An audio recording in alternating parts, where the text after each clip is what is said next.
नमस्कार मित्रांनो, retirement planning करताय तर या 5 टॉप मोस्ट चुका तुम्ही करू शकता आणि या अशा काही चुका आहे की ज्या जर आपण केल्या चुकीच्या तर आपलं रिटायरमेंट प्लॅनिंग आहे ते कोलमडू शकतं, पैसे कमी मिळू शकतात किंवा रिटायरमेंट व्यवस्थित होऊ शकत नाही.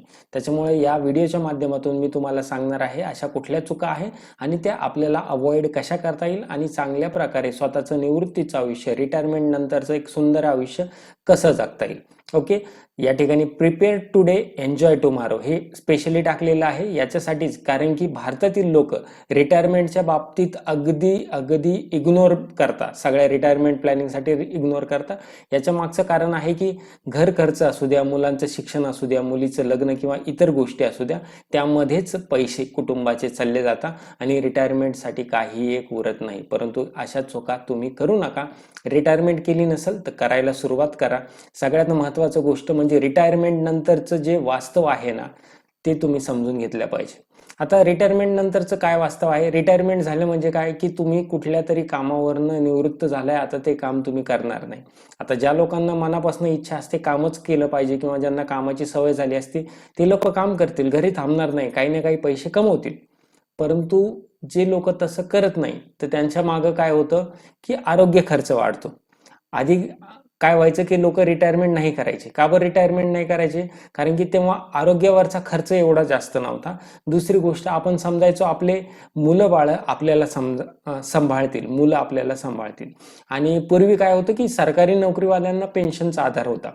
परंतु आता ना पेन्शनवाल्या सरकारी नोकर दिसणार आहे तुम्हाला, ना मुलं असे दिसतील की जे आई वडिलांची खूप केअर करता आणि त्यांना सांभाळता. आता हा जरी पॉईंट तुम्हाला थोडासा निगेटिव्ह वाटत असला, परंतु बहुतेक ठिकाणी हा ऍप्लिकेबल होतो. त्यासाठी आपली स्वतःची रिटायरमेंट प्लॅनिंग आणि स्वतःचा पैसा आपल्याजवळ असला म्हणजे बरेचसं सुगम आपलं आयुष्य होऊ शकतं. जर वेळेवर तुम्ही योग्य नियोजन केलं नाही तुमच्या रिटायरमेंटचं तर रिटायरमेंट नंतरची जी तुमची आर्थिक अडचण आहे ना ती टळणं कठीण होतं. म्हणूनच रिटायरमेंटच्या अगोदर तुम्ही नियोजन करा आणि या 5 चुका ज्या मी तुम्हाला सांगणार आहे त्या प्रामुख्याने तुम्ही टाळा. आपल्या चॅनलचं नाव आहे पैसा झाला मोठा, निवांत पैसा, सुरक्षित गुंतवणूक. आणि हा माझा पर्सनल व्हॉट्सअप नंबर आहे, पर्सनल नंबर आहे. मी एक फायनान्शियल कन्सल्टंट आहे आणि फायनान्शियल कन्सल्टन्सी करतो. तुम्हाला जर स्वतःची फायनान्शियल कन्सल्टन्सी करून घ्यायची असेल अगदी मोफत तर या नंबरवर तुम्ही व्हॉट्सअप करा. तुम्हाला दररोज फायनान्शियल माहिती रिलेटेड ब्लॉग्स आणि व्हिडिओ येत राहतील. सगळ्यात पहिली चूक जी होते रिटायरमेंटच्या बाबतीत की ती आहे महागाईचा विचार करत नाही. फॉर एक्झाम्पल, आज एखादी वस्तू 100 रुपयाला मिळते ना, तीच वस्तू रिटायरमेंट नंतर 300 ते 400 रुपयात मिळू शकते. ओके, आता ही जी महागाई आहे ना, महागाई ही काय आहे की आता तीच वस्तू जर निवृत्तीनंतर रिटायरमेंट नंतर 300 ते 400 रुपयाला मिळत असेल तर ही महागाई एकदम सायलेंट किलर आहे. म्हणजे ती तुमची बचत जी आहे, जी पैशाची किंमत आहे, हळूहळू कमी करते. त्यामुळे महागाईचा पण विचार करा. आज जर तुमचा महिन्याचा खर्च संपूर्ण फॅमिलीचा 40,000 असेल तर तुम्हाला आणखी रिटायरमेंट नंतर, तुमची रिटायरमेंट भली 10 वर्ष, 20 वर्ष, 30 वर्षानंतर असू द्या, परंतु तुम्हाला तेव्हा किती पैसे लागेल याचा विचार करणं गरजेचं आहे. इन्व्हेस्टमेंट नाही करत आहे काही अडचण नाही, विचार तर तुम्ही करू शकता. तर हा विचार नक्की करा जेव्हा तुम्ही तुमच्या रिटायरमेंटसाठी प्लॅनिंग कराल. दुसरी आहे पुरेसं सेव्हिंग न करणं. किंवा सेव्हिंग तर करता, रिटायरमेंटसाठी किती सेव्हिंग, मी 2,000 रुपये महिना टाकतो. मग 2,000 रुपये महिना सेव्हिंग पुरेशी आहे का? किंवा बरेचसे लोक म्हणतात अजून तर भरपूर वेळ आहे ना, माझी रिटायरमेंट 25 वर्षे, आतापासूनच काय गरज आहे, आणि उशिरा सुरू करता. मग त्याच्यामुळे काय होतं की तुमची रिटायरमेंट झाल्यानंतर तुमच्या हाताला एकदम मोजमाप करता येईल म्हणजे थोडासाच पैसा असतो जो की फार पुरेसा नसतो.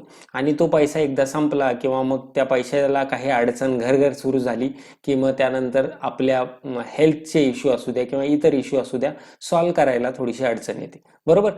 त्यामुळे आत्तापासूनच जर तुम्ही इन्व्हेस्टमेंट करत असाल निवृत्तीसाठी तर 20 ते 30% तुमचा जेवढा इन्कम आहे त्याच्या 20 ते 30% तुम्ही नक्की सेव्हिंग्समध्ये टाका, इन्व्हेस्टमेंट करा, डायव्हर्सिफिकेशन करा. ओके. तिसरी गोष्ट, आरोग्य खर्चाचा अंदाज न घेणे.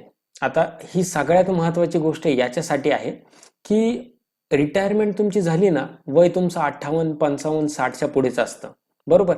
मग अशा वेळेस तुम्हाला कोणी हेल्थ इन्शुरन्स देणार नाही, बरोबर.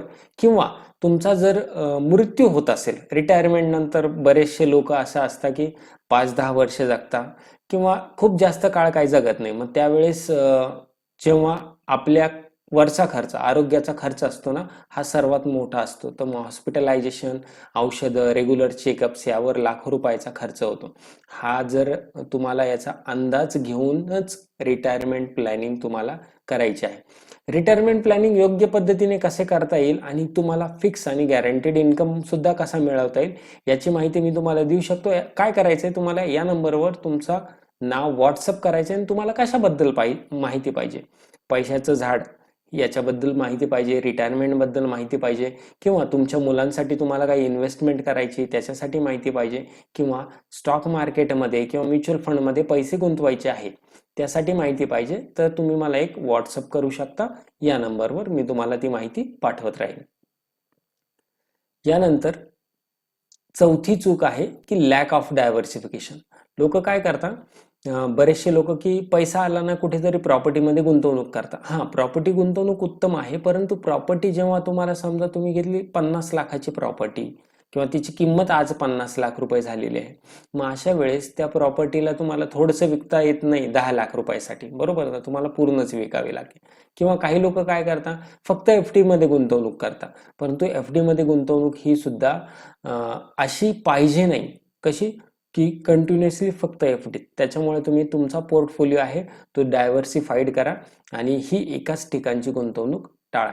त्याच्यानंतर सगळ्यात मोठी गुंतवणूक, तुम्हाला माहिती नाही ना, काही एक अडचण नाही, परंतु तुम्ही एक योग्य फायनान्शियल ॲडवायझर, फायनान्शियल प्लॅनर निवडू शकता, जेणेकरून तुम्हाला ही माहिती सर्व प्रकारे योग्य मिळेल आणि तुमची रिटायरमेंट व्यवस्थित होईल. होय, रिटायरमेंट प्लॅनिंगसाठी काही महत्त्वाच्या गोष्टी आहे. पहिलेच लक्ष ठरवा, आता तुम्ही 60ला रिटायर होणार आहे, 15 वर्ष बाकी, मला काय करता येईल, 20 वर्ष बाकी, मला किती रुपये पाहिजे, याचं तुम्ही पहिलेच गणित करा. त्याच्यानंतर बजेट तयार करा. हा, महिन्याचा खर्च माझा 30,000 आहे, माझ्याकडे 5,000 10,000 वाचताय, तर महिन्याला मी कुठे इन्व्हेस्ट करू हे पण काढून ठेवा. त्यानंतर तुम्ही इन्व्हेस्टमेंट केलेली गुंतवणूक दर 6 ते 12 महिन्यांनी तपासत राहा, अपग्रेड करत राहा. आणि तुमचे रिटायरमेंट नंतर बऱ्याच जणांचे प्लॅन असतात की मी देशभर फिरणार आहे किंवा मी प्रवास करणार आहे, छंद वगैरे बाकीच्या गोष्टी आहे, तर मग ही लाईफस्टाईल पण विचारात घ्या आणि त्यानुसार तुम्ही रिटायरमेंटसाठी तयार राहा. आणि या सगळ्या गोष्टी करायच्या असेल तर तुम्हाला सांगतो की रिटायरमेंट हा शेवट नाहीये, कारण की हा तुमच्या आयुष्याचा नवीन अध्याय आहे. त्याच्यामुळे तुमचं तेव्हा पण आर्थिकदृष्ट्या सुरक्षित भविष्य सुरक्षित करा आणि योग्य पाऊल उचला. आणि ज्या सांगितलेल्या चुका आहे ना त्या करू नका. एक मजबूत रिटायरमेंट प्लॅन तुम्हाला तयार करून घ्यायचा असेल तर हा माझा व्हॉट्सअप नंबर आहे, यावर तुमचं नाव पाठवू शकता. तुम्ही परफेक्ट रिटायरमेंट प्लॅनिंगसाठी याच्यावर सुद्धा कॉल करू शकता. अपेक्षा करतो व्हिडिओ समजला असेल तर व्हिडिओला लाईक करा, सबस्क्राईब करा आणि तुमच्या अशा मित्रांसोबत शेअर करा जी की रिटायरमेंटच्या जवळपास आहे किंवा रिटायरमेंट प्लॅनिंग करण्याची त्यांची इच्छा आहे. धन्यवाद.